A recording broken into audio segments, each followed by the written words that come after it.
Welcome, everybody. We are live. My name is Jason Aponte. I am Andrew Pasquini. We're working. That's it. We're working over here. That's it. Let's go Niners. Let's go Niners. Sprint Ride Option Podcast. We are live. It's a new episode of the Sprint Ride Option Podcast. I am Andrew Pasquini. I got Jason Aponte with me as always. And Jason, your background's a little different. Are you in an area where the San Francisco 49ers would play football at?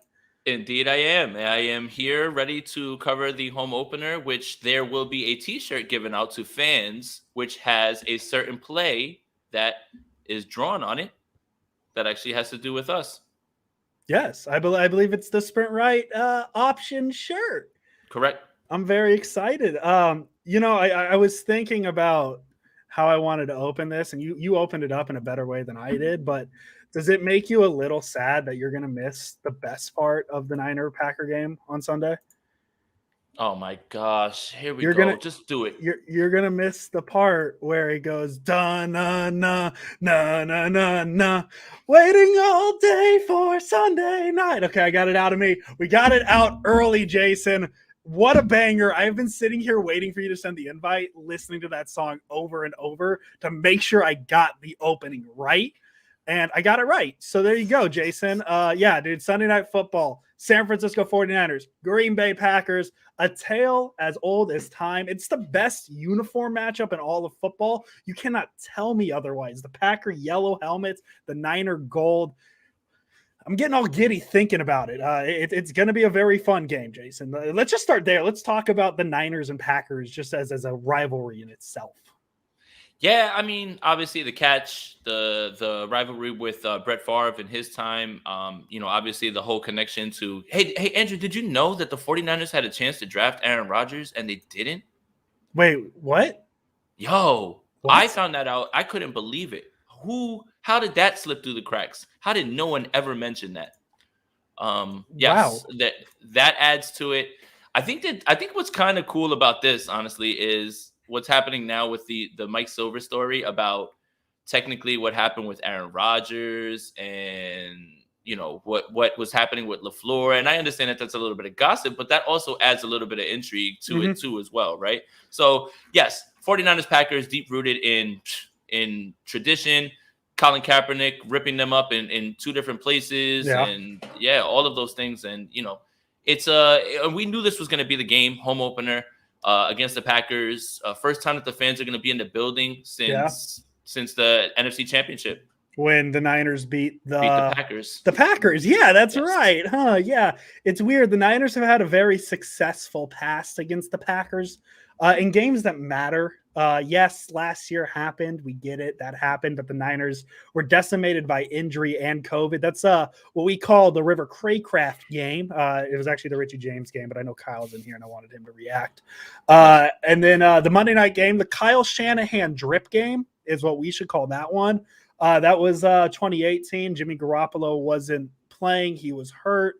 All that fun stuff, man. But obviously, I think Lombardi tweeted it out that when the Niners and Packers play each other, when the Niners are over 500, Aaron Rodgers has never won, which is just very fun. So the Niners are over 500. Check that box. So why are we even playing the game, right? What are we even doing here? Christ, man, as somebody would say that we know who talks about the Packers, who we might have on Monday to review the game. I'm excited, man. There's nothing more electrifying than Niners Packers. And honestly, I know I said I wouldn't reference it again. There's nothing more electrifying than waiting all day for Sunday night. And that song is for your favorite team playing that game. Nothing is better because you know how they have the interchangeable lyric where she says, the Cowboys and the Rams, whoever's playing. When she says Packers and the Niners, oh man, Carrie Underwood. That's the only song of hers I know other than Before He Cheats. So please don't I'm not a Carrie Underwood fan. I'm just a big waiting all day for Sunday night fan. Chris Collins, up to two here. We're up to two. We're up to two. Yeah. Just take a shot every time I reference that song. We're going to get Chris Collinsworth. Now here's a guy sliding I'm Chris Collinsworth, sliding in. I just did a whole thing. I'm fired up for this game. And I think I'm extra fired up because I know I'm going to see you tomorrow and it's going to be a good day and all that fun stuff. Do we want to actually like talk about the game itself instead of just like Sunday night and what the Packers and Niners are at this point, or you just want to keep doing this for 40 minutes? I mean, either way works. I'm open. I mean, everything's easy over here in Cali. It's not everybody's not moving at a direction that's so fast. So yeah, let's take a laid back approach on this one. Screw the analysis. Let's have some fun today. Let's just talk about who would you rather have, Aaron Rodgers or Jimmy Garoppolo? No, I'm joking. No, don't do that yet. Yeah, I mean, you talk about because the report came out earlier that there may or may not have been some mixed emotions regarding Kyle Shanahan calling Matt LaFleur regarding Aaron Rodgers, which I don't get personally, because like if you have a trade target as hot as Aaron Rodgers and Kyle Shanahan, who quote unquote was in a need for a quarterback in the offseason, well, they were in need for a quarterback. They traded up, $1 billion picks. I'm curious too, because I think I can't remember, was the report that they offered Garoppolo and the third pick, or was that just somebody I read a comment on? That was Mike Silver. That's, I think, what was discussed, but that's not really substantiated in my opinion. Okay. I don't think that that's something that we can just say. That was we can't. Then ignore. I just said that. Yeah. But just the idea of LaFleur being upset that Shanahan called on Rodgers feels weird to me, because you got to know you have an asset like Aaron Rodgers. You're probably getting 27 teams, because I'm sure there's a couple teams who, the Bills, the Buccaneers, the Chiefs are pretty happy with their quarterback situation. It just adds to the game a little bit. And I'm kind of excited to see if we're going to get at the end of the game, if they're going to be friendly, or if we're going to get Jim Schwartz and Jim Harbaugh, like little shoving match. I don't think we'll get that far, no. But I don't know, man, anything to make this game feel a little more is fun, because this game already feels like it means a lot. Yeah, 94 throwbacks. Again, fans in the seats for the first time in a game that matters. Obviously the Rodgers thing, all this extra stuff, it just adds a little bit more to the game. And then to be on the national stage, obviously. So NFL knew what they were doing when they picked this game and they put them in number 3 at week 3. So the season is gone the way that we thought. 49ers are 2-0 going into this game. We're gonna have a test, and maybe we should talk about like how we think that this game is actually gonna go. Yeah, we'll transition to that at this point. Yeah, my thing is I don't want people to think that just because the Niners dominated them both times at Levi Stadium in 2019, the same thing's gonna happen. But boy, oh boy, are things lining up to make it feel that way. The Packers, they're already missing David Bakhtiari. Their backup left tackle, Elgton Jenkins, he is not going to play. It doesn't sound like he's doubtful. This feels like a Nick Bosa game again. I mean that's pretty much what it's been every time the Niners have played the Packers with Nick Bosa. It's the Nick Bosa show. That's really the first place I want to start is that matchup in general. Is this Niners pass rush, as it seems to always do, going to create issues for Aaron Rodgers, or do you think LaFleur learned his lesson after 2019? Oh, yeah. Well, I mean, two things are certain, right? The 49ers have built their team the way that they've always wanted to, in the trenches is where they're winning. Now you're talking about they're going to be moving I believe they're moving their left tackle to the right spot, and they're flipping things around. So there's going to be chances. I expect them to get in Aaron Rodgers' face. I think really the thing that they need to be worried about more than anything is that they have zero pass rush at this point. And this is why the 49ers should be able to do whatever they want on offense, basically, especially running the ball. Obviously they have Jair Alexander. You understand that you really can't throw his way unless unless you're sure that you've got it. But with no Zadarius Smith, they're missing Bakhtiari. And they had zero pass rush in that game against the Lions. The Lions just, kind of just did what the Lions did. They played well for a half, and they kind of played how they are. That's the Lions.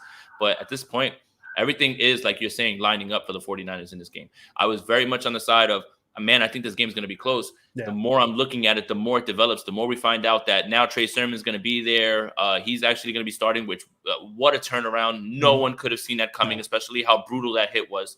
But it's all kind of lining up for the 49ers. And I wouldn't be shocked if the 49ers kind of roll on them a little bit in this game. I wouldn't bet on it, but I wouldn't be shocked at all. Yeah, Jamal, thank you. The G always gets me on that name. It's Elgton Jenkins, not Elgton Jane, whatever I said. So thank you for that. Yeah, I'm kind of the same way. I tweeted Sunday after the Eagle game that if the Niners play like they did the last 2 weeks, they have no chance against the Packers. But I kind of want to walk back on that, because like the Packers haven't other than Aaron Rodgers, what scares you on this team? Aaron Jones, by himself is a very good player. But if you contain Aaron Rodgers like the Niners have shown they can do, what's the run game really going to do to the Niners when they could focus on that? And the defense 7-0, Kyle. 7-0 in the third inning. 7-0. Don't 7-0. come at the Yankees on this 7-0. Come for the king. Best not miss. Yeah. So God, I lost my train of thought because you just dunked on Kyle. No, it's okay. Yeah, like the defense has been very bad. You mentioned Alexander. Their second cornerback position hasn't been very good. Kenny King, not great. I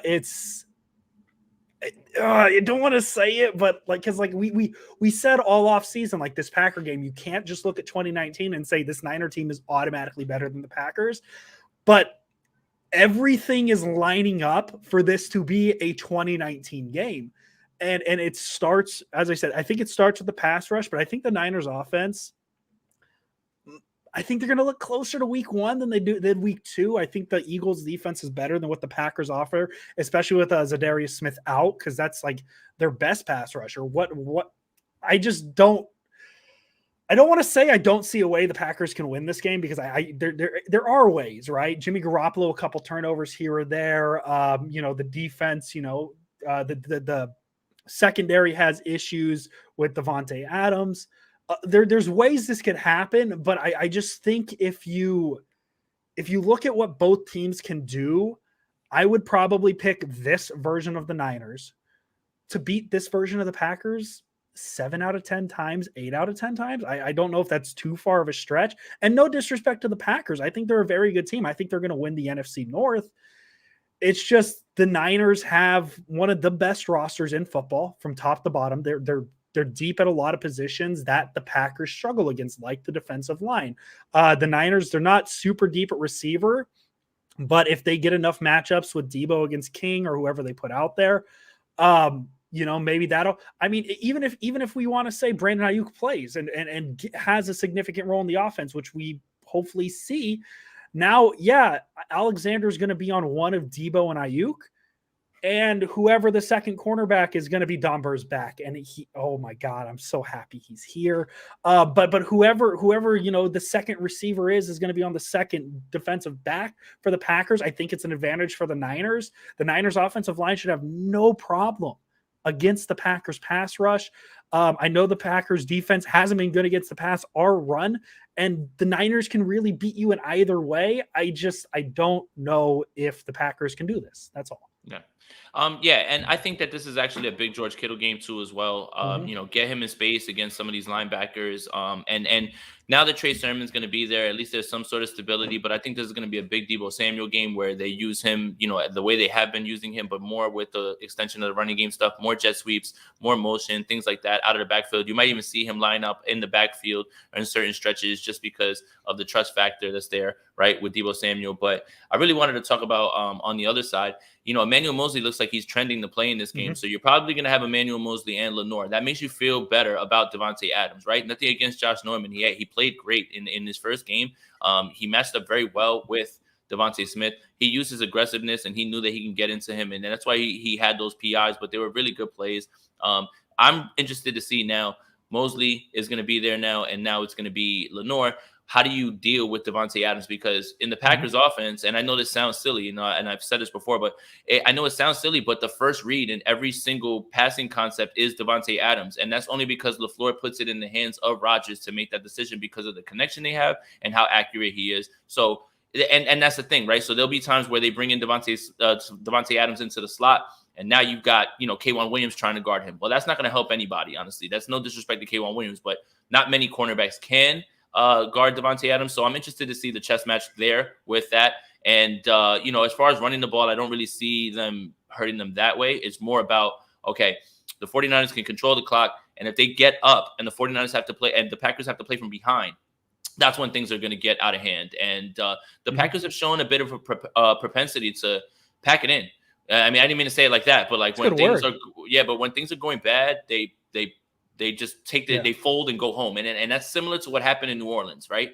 The New Orleans game, they pretty much just took the ball and just like pushed them down on the ground, and that was it. And that the Packers have been known to do that. The 49ers have known to do that to them as well. So that's kind of where I'm seeing it going right now, unless, again, anything can happen. Interceptions, crazy plays, things like that, or just straight up turnovers. But I really don't see how the Packers right now at this point can really match up. They're not matching up well with the 49ers at this point. Yeah.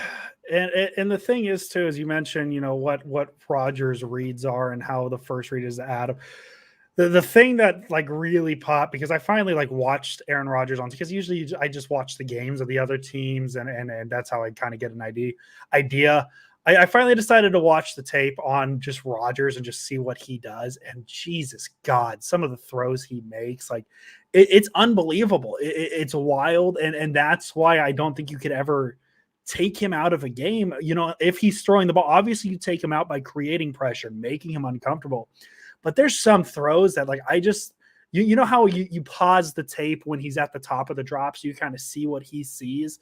There's times where it's like I don't know who he's going to throw to here because everybody's covered, and he just drops the ball to where only Devontae Adams can catch the ball, and he is insane. Now, as I said, the one thing that's going to stop that is Nick Bosa or Dee Ford or Eric Armstead creating pressures consistently, and I think that's what the Niners are going to be able to do. But man, Aaron Rodgers is the elephant in the room. That if he doesn't let the pressure bother him, this game can be close. This game can absolutely be close because he is what can keep them in games, and that's why he's been the best quarterback in the NFL for the past decade. I know Tom Brady has the Super Bowl titles, Rodgers doesn't, but if we're going, what's the term they use in boxing? Pound for pound, whatever that means. If we're talking about just straight up quarterback abilities, Aaron Rodgers has been the best one for the past decade. And so that's the only thing that scares me. I think that's why I'm so hesitant to say this is going to be a blowout, because Aaron Rodgers exists. And I think that's why Kyle Shanahan wanted him so bad, is because just the thought of facing Aaron Rodgers, in a week is scary enough to make you think that the Packers can be in a game. And like, could you imagine him in an offense with Kyle? I mean, I guess you don't have to imagine much because LaFleur does run a very similar thing. But I don't know, man. I'm excited to see what this is. I'm very excited to see what happens this game. And to your point about Aaron Rodgers, Kyle Shanahan agrees. He said so much today in his his presser about Aaron Rodgers being the best. And, who could argue really against that? Jamal, thank you for the donation, bro. So thoughts on Trey Lance possibly seeing the most snaps he's seen yet due to Sermon possibly playing a lot more? I think we see Trey Lance in this game, especially in the red zone. And if it becomes a high leverage situation, or if the offense overall just needs a spark, there's no way that Trey Lance doesn't get on the field in this game. I would be shocked. I would be shocked if Trey Lance didn't have impact plays in this game or in bigger situations in the red zone. Yeah, I'm just going to keep using my double-digit snap count until it happens. That's just going to be what it is. I'm sorry. But Lombardi made a good point in his preview article regarding maybe the reason we didn't see Lance was because of the Eagles' defensive line and how good they are. We saw – rewatching the game, anytime the Niners tried to run through that interior defensive line, nothing was really happening. They weren't able to do that very well. And once they started going to the outside, that's when it started working. So maybe Shanahan didn't feel comfortable using Lance. It, is what it is. I know people have their opinions on how much Trey Lance should be used, how little he should be, whatever you want to say. I do think that this would be a good game to get him in because the Packers defense isn't good. And so I'm curious to see if he does get more snaps. I think I obviously not sticking my neck out far. I think he's going to get more snaps in the Eagles game. The question is he going to get more snaps in the Lions game, which I think was 4. And I think we will. I really think we will. And honestly, I wouldn't be surprised if we get a lot more because the Niners do what they can do to the Packers. There's going to be a lot of garbage time snaps in the fourth quarter, right? And I think that's really where he is going to get his chances. In terms of in-game, yeah, I think it'll be very situational as we've seen, third and shorts. I want them to run a traditional option. Like, I want to see that. They teased it a little bit against the Lions. I saw a play that kind of started that way. I want to see how that works with Sermon and with Lance. I think that's exciting. I think we're going to see a lot more Trey Lance this week than we did against the Lions. Obviously, I'm not going to say a lot more than the Eagles because we didn't see him against the Eagles. Yeah, I believe that if it's going to be a kind of a gut thing, and I feel like what Kyle wants to do, so maybe he identified, hey, we're not going to try to do this with the Eagles game, so not even worry about it, or you weren't getting the looks that you were looking for, that's fine. But I think Kyle kind of plays it off the hip like that. So I think that we're going to see it, especially if the offense, let's just say, struggles, because let's just be frank, the last 6 quarters, they haven't really put too many points up. So, the 49ers kind of have to come out, start fast. If they start fast and they get ahead, that's the formula to snowballing on the Packers, because when it goes bad, it goes in the basement for them.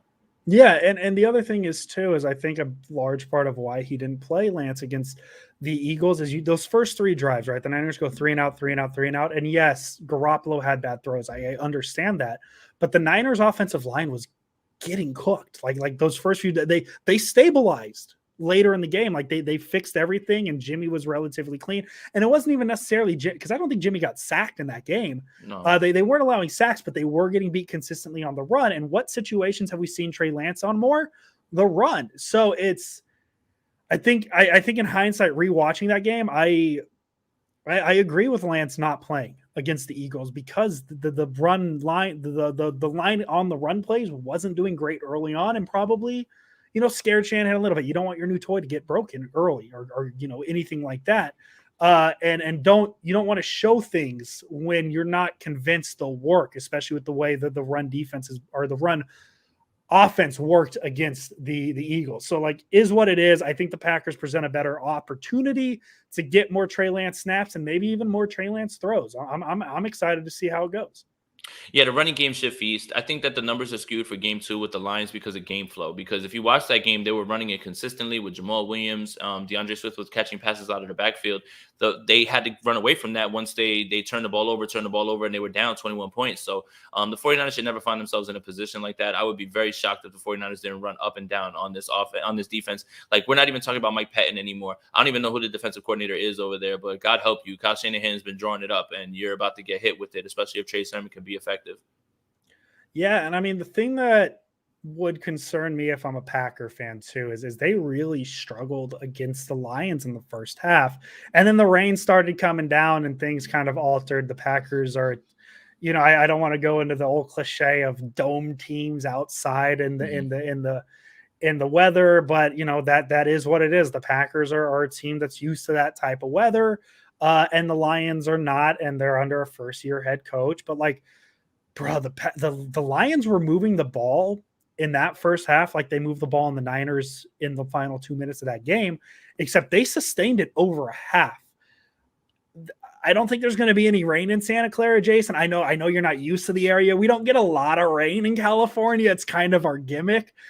So I don't think anything like that's going to help the Packers. I don't see the Niners having any issue, even if Garoppolo does have the key is with Garoppolo, because he's going to have his bad throws. It is what it is. I don't think that's slander. I just think that's fact. He's going to have his throws. The key is those throws not turning into turnovers.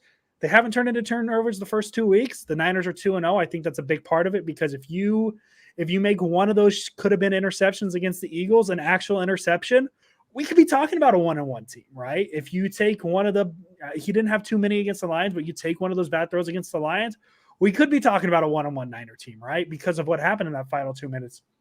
So I think that's one of my big keys too, is as simple as it sounds, just don't turn the ball over, Jimmy Garoppolo. Please don't do that, because that's how the Packers will get back into a game. Yeah, absolutely. Again, just continue to run the ball, control the clock. It shouldn't be hard at all with this one. And now your defense should be stronger because Emmanuel Mosley's back. And relatively, I mean, the only other person that's going to be out, Kevin Givens, Jermichael Hasty's out, and Elijah Mitchell is doubtful. Everybody else is questionable. Eric Armstead's going to play. So everybody's ready to roll in this game. And I think the 49ers are going to come out and take care of business in this game. I really do. And like I said, I walked into it cautiously in the beginning because, you always want to be objective and say, and think about it as the Packers, and you never want to hold on to what happened in 2019 or anything like that, because that's not a way to predict what goes forward. But at the same time, the more that you look at it, the things that they're missing, what's happening right now with their team, how they can beat them, I think it just points a little bit too much to the 49ers at this point, and they should win this game. I'm obviously predicting them to win this game, but yes, the 49ers should end up 3-0. Yeah, they should. And then comes, I think, I've been getting the order mixed up. It's Seahawks Cardinals, right? That's the order that is after the Packers. Yeah, Seahawks, Cardinals, bye Bye. week. Yeah. Yes. So if the Niners can go 3-0 into that, those back-to-back games, you feel pretty good. Especially, I mean, the Seahawks defense isn't great, so They got run all over by Derrick Henry. Hey, the Niners have a Derrick Henry type now, right? Yeah, what's his name? Oh man, Jacquizz Patrick. Oh man, yeah, I just saw 6'2". I just want to see what a 6'2", 203-pound running back can do in Kyle Shanahan's offense. He's a Florida State running back. Can you figure it out? Yeah, what happened? Yeah, there was some lost years after Jameis left, and we're still in those lost years. Actually, not a big Cam Akers guy. Oh, I love Cam Akers. I wanted Cam Akers. I'm not surprised he was doing well for the Rams. Florida State's not good. Let's just say that. Florida State's not basketball school. Basketball school. Big basketball school. Yeah, man. I think we've really covered everything that needs to be covered regarding the Niners Packers. Is there anything I forgot? I mean, we kind of touched on LaFleur versus Shanahan I guess on the field, roughly the same thing. We'll see pretty much the same thing against each other. They're from the same coaching tree. Tony, we love you. Tony, thank you for the donation, man. We appreciate it. Who's going to have more impact this game, Brandon Ayuk or Mitch Wishnowsky? You know what? I'm gonna go Ayuk. Ayuk. I think Ayuk breaks out in this game too. Actually, I think that this feels like a very good game for him to break out. Yeah. We said that last week, but it's like my Trey Lance snap. We'll just say it until it happens, and then we'll delete the audio. This is the week. This is the week. Shanahan did say some things about Ayuk that made it feel pretty good. So yeah, man, I think I know that question's asked in jest a little bit, but hey, Mitch Wishnowsky had a very good game against the Eagles. I don't think we're going to see him on the field much on Sunday. Let's just say that. Oh, you mean the NFC Special Teams Player of the Week, Mitch Wishnowsky? That guy? NFC owning Jason Aponte on Sundays, every Sunday. Own that bozo. Own that bozo. Yeah, man. I think that's where it is. Jason, I'm going to say some words before we make our predictions here.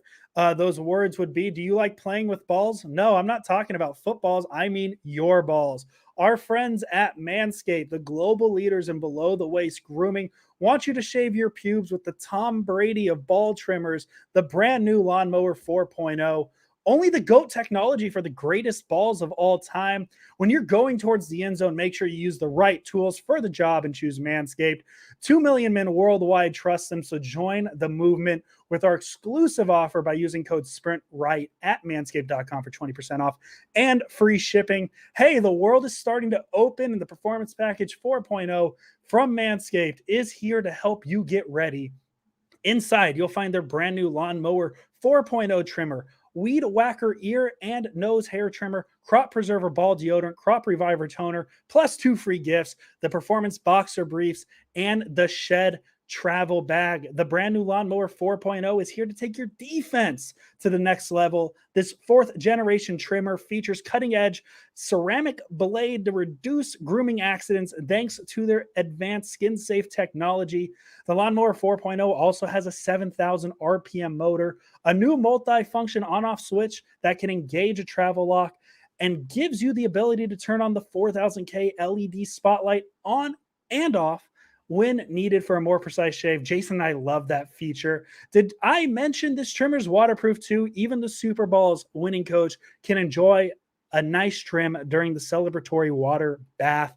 This package also comes with the Weed Whacker to chop your worst weeds up top in both your nose and ear. The Weed Whacker is also waterproof and uses a 9,000 RPM motor-powered 360-degree rotary dual blade system. This nose and ear trimmer provides proprietary skin-safe technology, which helps prevent nicks, snags, and tugs in those delicate holes. So get 20% off and free shipping with the code SPRINTRIGHT at manscaped.com. That's 20% off with free shipping at manscaped.com and use code SPRINTRIGHT. Take your ball defense to the promised land with Manscaped. Jason, let's get to predictions. And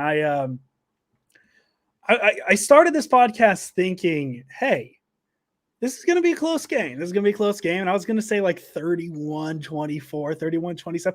And then all I did was use this podcast to talk myself into the Niners are just going to plow through the Green Bay Packers. I'm going to go 31-10.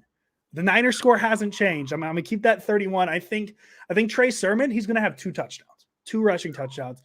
Jimmy Garoppolo, he is going to continue his turnover-free football. I think he's going to have a very good game. I think that's where 2 touchdowns are going to come. They're going to come from Jimmy Garoppolo's arm, and one's going to come from 50-plus yards, whether or not it's a dump off and somebody else does the work or Jimmy takes a deep shot. 31-10, 49ers. I got you. 34-17. I think that this is a game where it never really feels as close as it is. The 49ers come right out and start fast. Once they get that running game going and all that play action is going to open up, I think this is a big George Kittle game. And I think that the 49ers handle business in Santa Clara, home opener, sprint right option, picture, t-shirt, Sunday night football, all those things. Everything's going to be happening. And I don't think that the Packers can win this one. Do we want to throw out a second prediction for this weekend? Go for it. Stanford or UCLA? Who's winning? See, I don't know anything about college football. So the reason that Andrew's bringing this up is because we are going to that game, actually. I can't wait. I mean, college football, excited. I'm very excited. You know, it's not like my sunbird needed more sun. But, hey, what are we going to do, right? Let's just get out there. Let's just get right back out there. Stop being a baby about it. But I'm going to Jamie's house tonight. I promise I'll ask her for sunscreen because she has some. She yells at me to put sunscreen I have, and I have Valor. But, yes, UCLA. I'm going to take Stanford because I'm a Stanford fan behind Florida State. Grew up with the Jim Harbaugh. Chip Kelly, bro. God, I didn't grow up with the Jim Harbaugh. I'm older than that. But my dad's a big Stanford fan. And I legally can't pick a Chip Kelly team. I just can't pick Chip Kelly. So I'm going to pick Stanford. Yeah, man. Get owned by Chip. Well, God, that name is so triggering to me. It bothers me. It makes me reminisce on the good Jim Tom Sula days, all that fun stuff. So yeah, that's going to be it, Jason. I'm very excited to see you tomorrow. We're gonna have fun. Me, you, Jordan, Brad, just good time. Some other people that we're meeting up at the Stanford game. I'm very excited. Yeah, man. Do you have any last words you want to say before we get out of here? Nope. You know what it is. Just nope. Okay, nope. Jason Nope. Aponte, as always. Let's go Niners. Waiting all day for Sunday night. I'm cutting you off. Welcome, everybody. We are live. My name is Jason Aponte. I am Andrew Pasquini. We're working. That's it. We're working over here. That's it. Let's go Niners. Let's go Niners.